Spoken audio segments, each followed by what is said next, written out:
तो डायरेक्टिंग में हमने इंपॉर्टेंस देखा, डायरेक्टिंग में हमने कैरेक्टरिस्टिक देखा, किस तरह से डायरेक्टिंग वर्क करता है। डायरेक्शन का मतलब क्या होता है कि providing guidance, providing support, providing counselling, providing motivation to our employ, जिसके थ्रू वो ऑन द जॉब अच्छे से काम कर पाए और हमारे बिजनेस के लिए ऑप्टिमम यूटिलाइजेशन करें हमारे रिसोर्सेज को, और वो अपने गोल्स को छोड़ के हमारे बिजनेस के गोल्स को अचीव करने में हमारी हेल्प करें। ये होता है डायरेक्टिंग। हम एलिमेंट्स में बात करें डायरेक्टिंग के, तो फर्स्ट एलिमेंट आता है हमारे पास सुपरविजन। अब देखो, सुपरविजन को कनेक्ट करते हैं आपके बिजनेस से। तो आप सपोज एक कंस्ट्रक्शन साइट के ओनर हो, आप क्या करते हो कि बहुत सारी कंस्ट्रक्शन साइट्स आपके अंडर में चलती हैं। तो आप क्या कर रहे हो कि उस साइट पर रोज रोज आपके लिए जाना पॉसिबल नहीं होता, तो आपने क्या किया, आपका रिप्रेजेंटेटिव एक कंस्ट्रक्टर वहां पर बैठा दिया। वो क्या कर रहा है, कब वहां पर मटेरियल आ रहा है, लेबर कितना काम कर रहे हैं, आज कितना काम हुआ, ये सारी चीजों की रिपोर्टिंग आपको करता है। तो हो जाएगा ना आपका काम इजी। तो देखो, एज अ ओनर आप एक जगह पर बैठे हो, आपके पर्टिकुलर दिमाग को कहीं और यूटिलाइज कर रहे हो, और आपका रिप्रेजेंटेटिव आपकी साइट के ऊपर बैठा हुआ है, वहां के सारे डिसीजंस वो पर्सन ले रहा है। तो कहीं ना कहीं वो पर्सन वहां पर सुपरवाइजिंग कर रहा है। सुपरविजन क्या होता है, overseeing the work of subordinate. Subordinate जो काम करते हैं उसके काम को ओवरसी करना, ऑब्जर्व करना, और अगर कोई मिस्टेक हो रही है तो ऑन द जॉब उन्हें इंस्ट्रक्शन प्रोवाइड करना, उनकी हेल्प करना, यही काम होता है सुपरवाइजर का।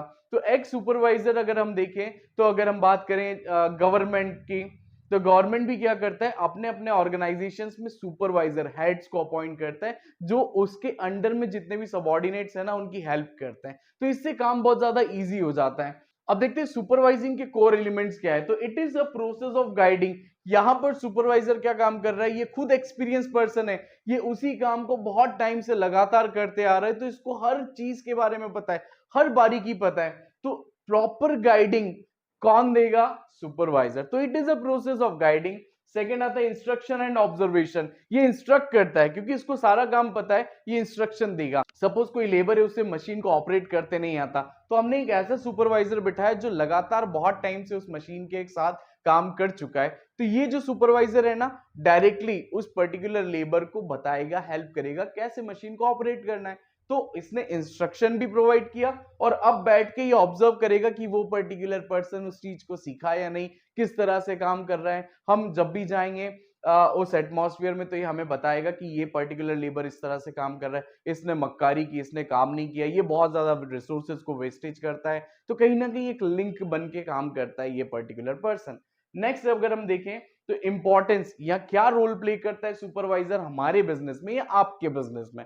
फिर से वही बात, अपने दिमाग में रखो कि ये सुपरवाइजर क्यों जरूरी है, तो अपने आप इंपॉर्टेंस आप एग्जाम में लिख पाओगे।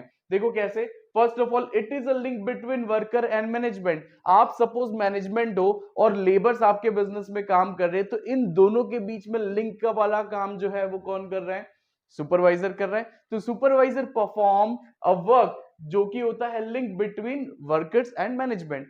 सेकेंड आता है इशूइंग इंस्ट्रक्शन। हमने जो जो इंस्ट्रक्शंस प्रोवाइड किए हैं उसको ट्रांसफर करना, लेबर्स तक पहुंचाना, वर्कर्स तक पहुंचाना, ये काम करता है हमारा सुपरवाइजर। नेक्स्ट अगर देखें तो फैसिलिटेट कंट्रोल, लोगों पे कंट्रोल करना, भाई तू वेस्टेज मत कर, तू टाइम पर काम कर, तू ज्यादा देर लंच मत कर, फटाफट उठो और बैठो, काम करो अपना। तो कंट्रोलिंग, उस वर्क इन्वायरमेंट की कंट्रोलिंग कौन करता है, सुपरवाइजर। नेक्स्ट अगर हम देखें तो मेंटेन डिसिप्लिन, उस वर्क एनवायरनमेंट में लोग बैठ के गप्पे तो नहीं लड़ा रहे। बेटी अधिकतर क्या होता है कि लेबर्स की अगर हम बात करें तो वो हैक्टिक होते हैं, वो इतना काम कर लेते हैं, या काम करते करते गप्पे लड़ाना, आइडल बैठना और अपने दिमाग को ज्यादा यूज नहीं करना, ये उनकी आदत होती है, उनका नेचर बन जाता है। तो कहीं ना कहीं उन पे कंट्रोल करने में हेल्प करता है सुपरवाइजर। ये हमारे वेस्टेज को रिड्यूस करने की कोशिश करेगा, उनसे ऑप्टिमम काम लेने की कोशिश करेगा। आफ्टर दैट आता है मेंटेन डिसिप्लिन। आप खुद सोचो कि अगर आपके लेबर्स डिसिप्लिन में काम करें, ऑन टाइम, जितने टाइम के लिए उनको हमने काम के लिए अपॉइंट किया है, वो अगर उतने टाइम पे काम करते हैं, जितने टाइम का लंच उनको दिया उतने टाइम के लिए लंच करेंगे, अगेन रीगेन करके अपनी एनर्जी को रिबूस्ट करके फिर से वो उतना टाइम काम करें, तो अगर ये डिसिप्लिन होगा ना, तो अल्टीमेटली आपकी ग्रोथ होगी। और अगर डिसिप्लिन नहीं है आपके ऑर्गेनाइजेशन में, तो कितनी भी कोशिश कर लो, आप ग्रोथ पे नहीं जा सकते। तो डिसिप्लिन को मेंटेन करने के लिए काम करता है सुपरवाइजर। अब बताओ, आपके लिए बहुत अच्छा काम कर रहा है ना सुपरवाइजर, खुद को बिजनेस एंटरप्रेन्योर की तरह देखो, और फिर देखो कि ये कैसे काम कर रहे हैं। आफ्टर दैट फीडबैक, शाम को जैसे ही आप जाते हो उस साइट पर, तो किसने कितना काम किया, कितना मटेरियल आया, कितना आउटपुट हुआ, कितना वर्क हुआ, ये सारी डिटेल्स आपको प्रोवाइड करेगा supervisor. After that improve motivation, लोगों के साथ इंटरपर्सनल कम्युनिकेशन बनाना, उनकी नीड्स को समझना, उनकी नीड्स को हमारे तक पहुंचाना, उनकी नीड को ऑन टाइम पूरा करना, कोई परेशानी है तो उसको दूर करने का काम करता है सुपरवाइजर। तो मोटिवेशन का काम भी कर रहा है। ऑप्टिमम यूटिलाइजेशन ऑफ रिसोर्सेज, इसका काम ये होता है कि ये हमारा रिप्रेजेंटेटिव है, तो ये रिसोर्सेज को रिड्यूस करेगा और ऑप्टिमम यूटिलाइजेशन करेगा, रिसोर्सेज का कम यूज और प्रोडक्शन हाई। तो ये था सुपरविजन, इसके थ्रू आपने समझ लिया आपके बिजनेस में कितनी हेल्प मिलने वाली है इन फ्यूचर। तो इंपॉर्टेंट है, इसको इसी तरह से समझो, 1 to 1 समझना है। नेक्स्ट अगर हम देखें तो मोटिवेशन क्या होता है, तो मोटिवेशन एक ऐसी प्रोसेस होती है कि बिना मारे या बिना किसी को धमकाए उससे काम ज्यादा लेना। कैसे लेना, यही ट्रिक कहलाती है मोटिवेशन। कैसे करते हैं देखो जरा, इंस्पायरिंग, स्टिमुलेटिंग और encouraging subordinate to accomplish desired goal. आपने देखा होगा संदीप माहेश्वरी, आपने देखा होगा विवेक बिंद्रा, ये लोग कभी भी किसी को मार ठोक के कोई चीज नहीं करवाते। ये लोग जब खड़े होते हैं ना स्टेज पे, तो लाखों लोग इनको सुनने के लिए तैयार होते हैं। क्यों? क्योंकि ये बूस्टअप करते हैं लोगों को। जैसे ही बोलते हैं कि कैसे हो आप सब, क्या करना चाहते हो इन फ्यूचर, कौन सक्सेस चाहता है, तो पागलों की तरह लोग चिल्लाते हैं। क्यों चिल्लाते हैं? क्योंकि ये उनके बिहेवियर को स्टिमुलेट करते हैं, ये उनके सॉफ्ट कॉर्नर को, ये उनके अंदर जो छुपा हुआ एक बोल सकते हैं ना शेर, उसको जगाने की कोशिश करते हैं अपनी बातों से।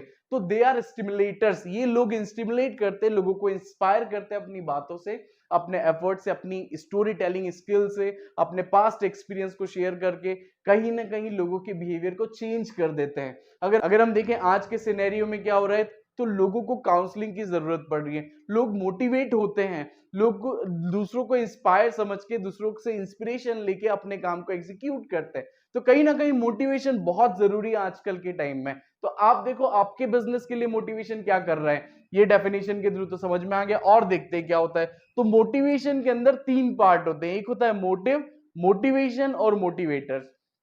पहले हमारा मोटिव, सपोज मैं यहां पर मोटिव क्या है मेरा, वीडियो रिकॉर्डिंग करके आपको लेक्चर्स प्रोवाइड करने का। मेरा मोटिव ये है कि जो बच्चा फीस नहीं पे कर पाता उस बच्चे तक भी एजुकेशन पहुंचना जरूरी है। मैं अपने मोटिव के थ्रू काम करूंगा। अगर मेरा मोटिव सक्सेसफुल रहा, मुझे लोगों का प्यार मिला, मेरे लिए काफी है, मुझे पैसे से ज्यादा मतलब नहीं है। ठीक है, तो यहां पर मोटिव की बात हुई। मोटिव मतलब वो एक पर्टिकुलर चीज जिसके लिए आप इनिशिएटिव लेते हो, आप कोई काम करते हो। कोई पर्टिकुलर पर्सन कहीं पर जॉब करता है, तो कहीं ना कहीं वो अपनी डेली नीड्स को पूरा कर रहे हैं, तो उसके लिए मोटिव क्या हो गया, फाइनेंशियल मनी, जिसको अर्न करके वो अपनी डेली नीड्स को पूरा करेगा। तो मोटिव मतलब हमारा उद्देश्य जिसके थ्रू हम काम करते हैं।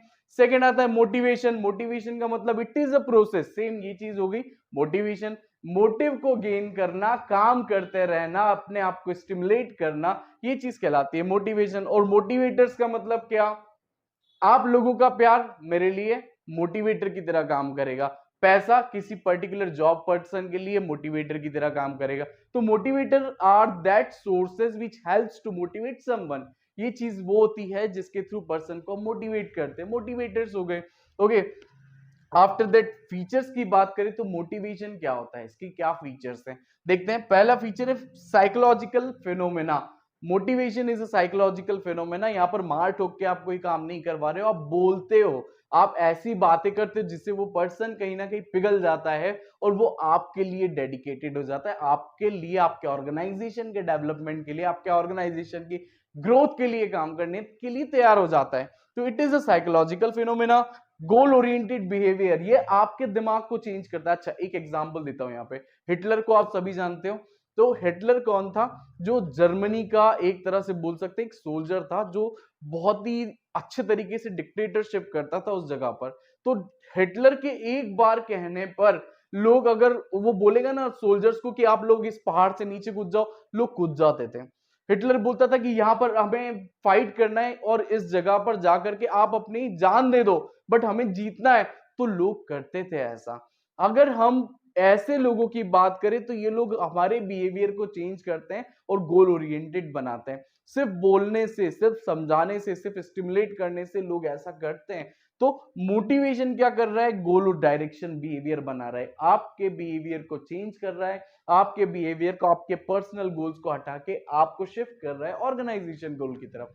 नेक्स्ट पॉइंट की बात करते हैं, पॉजिटिव और नेगेटिव मोटिवेशन। पॉजिटिव और नेगेटिव मोटिवेशन का मतलब क्या, सपोज दो बच्चे बैठ के प्लान कर रहे हैं कि आज ना शाम को जाके अपन इसको ठोकेंगे, इसको मारेंगे, ओके, तो यहां पर वो बोल रहा है कि नहीं मैं नहीं कर सकता ऐसा, फिर वो उसको गलत तरीके से समझा रहा है, मोटिवेट कर रहा है, तू कर सकता है, तू बॉडी बिल्डर है, तू क्यों नहीं मारेगा इसको, इसने तेरे साथ ऐसे किया, मिसबिहेव किया, तू मारना इसको, ऐसे करना। तो कहीं ना कहीं ये मोटिवेशन नेगेटिव हुआ, और वहीं पर एक पर्सन एक मोटिवेट कर रहा है, यार तू क्यों नहीं पढ़ रहा है, तू पढ़ सकता है, तू है ना स्कोर कर सकता है, मैं तेरे अंदर पोटेंशियल देख रहा हूं, तू कर सकता है। ये हुआ पॉजिटिव मोटिवेशन। एक जो आपको स्टिमुलेट कर रहा है अच्छी चीजों के लिए, वो हो गया पॉजिटिव मोटिवेशन, और वहीं पर आपको किसी गड्ढे में गिराने के लिए कोई स्टिमुलेट कर रहा है, वो हो गया नेगेटिव मोटिवेशन। बिजनेस ऑर्गेनाइजेशन में भी दोनों तरह के मोटिवेशन होते हैं। एक अच्छा मैनेजर, एक अच्छा डायरेक्टर आपको पॉजिटिव मोटिवेट करेगा, और एक बुरा डायरेक्टर जो चाहता ही नहीं कि आपकी ग्रोथ हो, वो आपको नीचे ही गिराएगा, तो वो हुआ negative motivation. Complex process, motivation एक कॉम्प्लेक्स प्रोसेस है। कैसे, फिर से आ जाओ आपके बिजनेस पे, अब मैं आपको आपके तरह से समझाता हूं। तो सपोज आप किसी दिन आपके बिजनेस ऑर्गेनाइजेशन में गए, आप एक मोटिवेशनल स्पीकर हो, आप बैठे और आपके सामने 10 लोग बैठे हैं, कि 10 लोग ना अलग अलग स्टेट से बिलोंग करते हैं, कोई आया है कर्नाटका से, कोई आया है साउथ से, कोई आया है कहीं पंजाब से, कोई आया है दिल्ली से, कोई कहीं और से आया है। तो ऐसे करते करते 10 अलग अलग स्टेट के लोग आपके सामने हैं। अब पहली चीज तो आपका कम्युनिकेशन, आपको अगर बहुत अच्छे से बात करते आती है तो आप वहां पर कर पाओगे, otherwise it becomes very difficult to motivate, because वो अलग अलग सिनेरियो से आए, अलग अलग कल्चर से आए हैं, तो कहीं ना कहीं ये टिपिकल बन जाता है, ये कॉम्प्लेक्स प्रोसेस बन जाती है, किसको क्या चाहिए ये हमें नहीं पता। अब वही 10 लोग, सपोज दूसरे 10 लोगों की अगर हम बात करें, तो ये 10 लोग वो हैं जो अलग अलग फैमिली बैकग्राउंड से आए, कोई पुअर फैमिली से आता है, कोई मिडिल क्लास से आता है, कोई रिच फैमिली से आता है। तो हर पर्सन हमारे ऑर्गेनाइजेशन में इसलिए आए क्योंकि उसका माइंडसेट अलग है, उसकी सोच अलग है। कोई मनी से मोटिव हो रहा है, किसी का मोटिव मनी है, कोई मोटिवेट हो रहा है मनी से, तो कोई जॉब स्टेटस से हो रहा है, किसी को हमारे साथ जुड़ के काम करना है, कोई अपनी स्किल्स को डेवलप करने के लिए हमारे बिजनेस से जुड़ा है। तो लोगों के दिमाग को समझना इतना पॉसिबल नहीं होता हमारे लिए, इसलिए ये प्रोसेस होती है complex process. After that continuous process. Continuous कैसे, अगर बिजनेस चल रहा है, अगर उसके साथ साथ आप प्लान कर रहे हो, आप कंट्रोलिंग कर रहे हो, डायरेक्टिंग कर रहे हो, सब कर रहे हो, तो आपको मोटिवेट भी करना होगा। आज अगर किसी एम्प्लॉय को मोटिवेशन की जरूरत है, वो काम करेगा, थोड़े टाइम बाद वापस ऐसा होगा कि उसका मोरल डाउन होगा, फिर से हमें उसको स्टिमुलेट करना है, भाई कर, तू कर, आगे करते जा, क्योंकि लॉन्ग टर्म रिलेशनशिप रखनी है, लॉन्ग टर्म वो पर्सन हमारे यहाँ आएगा, और लॉन्ग टर्म में एक स्पेसिफिक इंटरवल के बाद हमें मोटिवेट करना पड़ता है। तो it is a continuous process. ये थी हमारे मोटिवेशन की फीचर्स।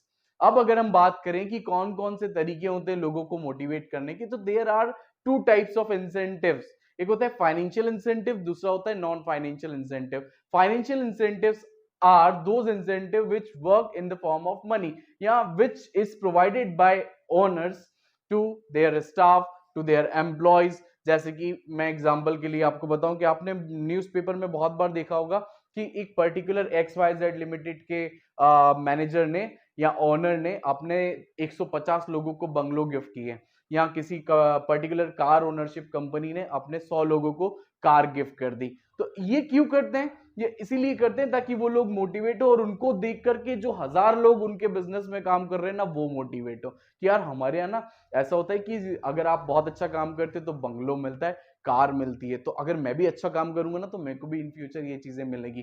तो ये लोगों को रिझाने के लिए, लोगों के अंदर से अपने पोटेंशियल से ज्यादा वर्क लेने के लिए एक टेक्निक होती है जो मैनेजर्स यूज करते हैं, इसको बोलते हैं फाइनेंशियल इंसेंटिव। फाइनेंशियल इंसेंटिव में और क्या क्या आता है, तो आता है salary, bonus, extra payment, profit हो गया, उसके अलावा हो गए शेयर्स, को पार्टनरशिप, ये सारी चीजें। देखो, सैलरी मतलब जो पेमेंट आपको मिल रहा है, उसके बाद बोनस, इंक्रीमेंट। बोनस इंक्रीमेंट का मतलब जो एक्स्ट्रा बेनिफिट्स आपको मिलते हैं। कुछ कंपनीज आपको ऑफर करती है प्रॉफिट में शेयरिंग, प्रॉफिट का पोर्शन आपको दे दिया। उसके अलावा शेयर्स हो गए, सपोज मेरी कंपनी शेयर मार्केट में रजिस्टर्ड है, तो मैंने अनाउंसमेंट कर दिया कि जो भी एम्प्लॉयज, जो टॉप 50 एम्प्लॉयज होंगे मेरे बिजनेस के, मैं उनको अपनी कंपनीज के कुछ लिमिटेड शेयर्स दे दूंगा। तो वो लोग बहुत अच्छे से काम करते हैं, उनके बीच में कंपटीशन आ जाता है। तो ये हुए financial incentive. After that non financial incentive का मतलब होता है कि कुछ ऐसे लोग जो हमारे बिजनेस में इसलिए आए क्योंकि उनको जॉब अच्छी लगती है, उनको एक हेल्दी एटमॉस्फेयर चाहिए, उनको हमारे साथ कनेक्ट रह के काम करना पसंद है, वो फाइनेंशियली हमारे पास नहीं आए हैं, वो कुछ स्किल्स डेवलपमेंट प्रोग्राम के लिए हमारे पास आए, अपनी स्किल्स को, अपने डेवलपमेंट को सुधारना चाहते हैं, वो इसलिए आए। तो उनके लिए नॉन फाइनेंशियल इंसेंटिव काम करते हैं, जैसे जॉब स्टेटस, एक healthy working environment, job enrichment, तरह तरह के उनको काम पसंद है, उनको चैलेंजेस पसंद है, इसलिए वो हमारे पास आए हैं। कहीं ना कहीं और देखते हैं, एक अच्छा वर्किंग एनवायरनमेंट उनको चाहिए। उसके बाद जॉब एनरिचमेंट हो गया। सिक्योरिटी, जॉब सिक्योरिटी हम देते हैं, इसलिए वो लोग आते हैं। वो लोग चाहते हैं कि जॉब अगर उनकी सिक्योर रहेगी तो वो बहुत अच्छा काम करेंगे। जैसे ही जॉब सिक्योर किया वैसे ही बहुत अच्छा काम करना शुरू किया। आफ्टर दैट जॉब रिकॉग्नाइजेशन, अगर वो वर्क करते हैं तो वर्क को हम रिकॉग्नाइज करते हैं, लोगों के सामने उनकी परफॉर्मेंस को अप्रिशिएट करते हैं। तो कहीं ना कहीं ये चीजें भी मोटिवेशन का पार्ट बन जाती है। तो ये था मोटिवेशन और सुपरविजन। आज हमने एक अच्छी ट्रिक भी सीखी। अब नेक्स्ट लेक्चर को पढ़ने के लिए आप ऐसी ट्रिक का यूज करोगे ना तो डेफिनेटली आपको रिजल्ट्स मिलेंगे। क्या पढ़ने वाले नेक्स्ट लेक्चर में हम? सुपरविजन हो गया, मोटिवेशन हो गया, अब बचा है कम्युनिकेशन और लीडरशिप। और एक और लेक्चर में बनाने वाला हूं मैस्लो नीड हायरार्की थ्योरी के ऊपर। ये बहुत ही ज्यादा इंपॉर्टेंट और बहुत ही ज्यादा पूछे जाने वाला क्वेश्चन है, तो इसको भी आप जरूर देखें। अगर आपको ये सारी वीडियोस अच्छी लग रही है, मेरा पढ़ाने का तरीका, मेरे एफर्ट्स अगर आपको अच्छे लग रहे हैं, तो प्लीज इस वीडियोस को और ऐसे बहुत सारे वीडियोस को लाइक करें, सब्सक्राइब करें और अपने फ्रेंड्स के साथ शेयर करें। क्योंकि कहीं ना कहीं अलग अलग टीचर्स होते हैं ना, वो अलग अलग टेक्निक से पढ़ाते हैं। सपोज आपको मेरी टेक्निक अच्छी लग रही है, आप चाहते हो कि अपना फ्रेंड भी उसी टेक्निक के थ्रू पढ़े, तो प्लीज उसके साथ भी वो वीडियोस को शेयर करो और प्लीज लाइक करो। Thank you for watching my videos. Thank you guys, मिलते हैं नेक्स्ट वीडियो में।